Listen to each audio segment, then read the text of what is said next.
The king had a dear queen, a woman of unparalleled beauty. The queen brought peace to this land and to her king.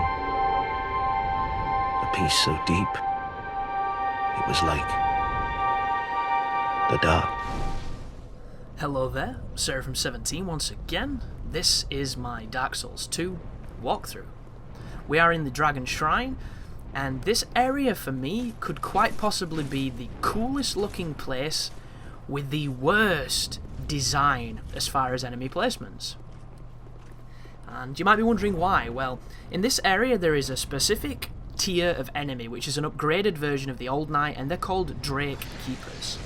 They come in sword variety, greatsword variety, hammer variety, and warpick variety. And each one of them is essentially the Old Knight guys with a big defense buff and a big stat buff.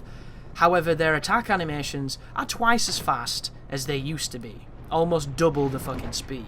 And it goes from being, you know, a very fair, very interesting and very methodical fight to, holy Christ, that dude is swinging that thing so fast my face is missing and I don't know why.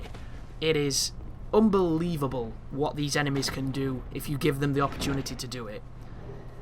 It's not very fun, guys, and I'm speaking from experience of having this place in New Game Plus 72, which I don't recommend, but then again, farming on this game might as well just be take your cock out and slap yourself in the face with it, because sometimes you just don't get what you want, and it isn't really fair. But luckily enough, their shields are not very good at blocking dark magic, so you can kill them through their shields almost as effectively as if they were blocking. But through here is going to lead to the third dragon ring. That is me cancelling the animation of opening the door, only to realise that it shuts the door. Which... it's moments like that that really cheer me up when I'm having a bad day on this game.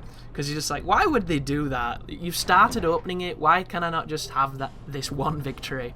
But there is the third dragon ring. It is essentially the Ring of Favour and Protection, but it's not quite as good. And I'm coming over here to show you a nice corner where Twilight Herb and Skeptic Spice is.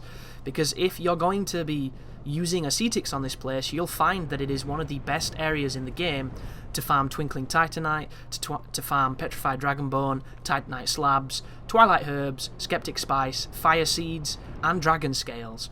Because all you have to do is do the run that I just showed you, drop into this room, pick up all that shit, and then go back to the bonfire. Because as long as you don't aggro the Ancient Dragon, you don't have to fight a boss to do it.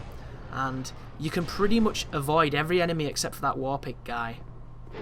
And this is Villard, so the sword he's using is the sword that I tried to farm off him, because he has something like a 2% drop rate to drop it. He has a 6% drop rate to drop Dragon Scales, or something along those lines. So I looked at it as I was farming him and farming Dragon Scales. And in the 72 times that I killed him, I never got the sword, and I got about 3 Dragon Scales. So you can kind of tell the kind of bullshit that goes on here. And I was using every single piece of item find equipment with a gold Covetous Serpent Ring +2 and rusted coin. So I had every single advantage in the world, and the game just didn't give it me. A lot of people were saying, you know, why not just do the Dragon Covenant PvP stuff, which is what I ended up doing when I got those invasions. But at the time, I wasn't getting connected to players, so it looked like it was going to be impossible. And it is one of the biggest downfalls of this game. But this is another Drake Keeper. Stay nowhere near this enemy. Just stay away. It's...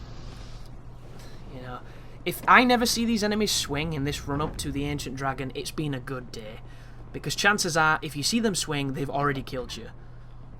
It's unbelievable, and there's an enemy coming up here, which is super awesome, but once again, he has the ability to do things that no human player ever will, so you need to be really careful, because he hits very hard.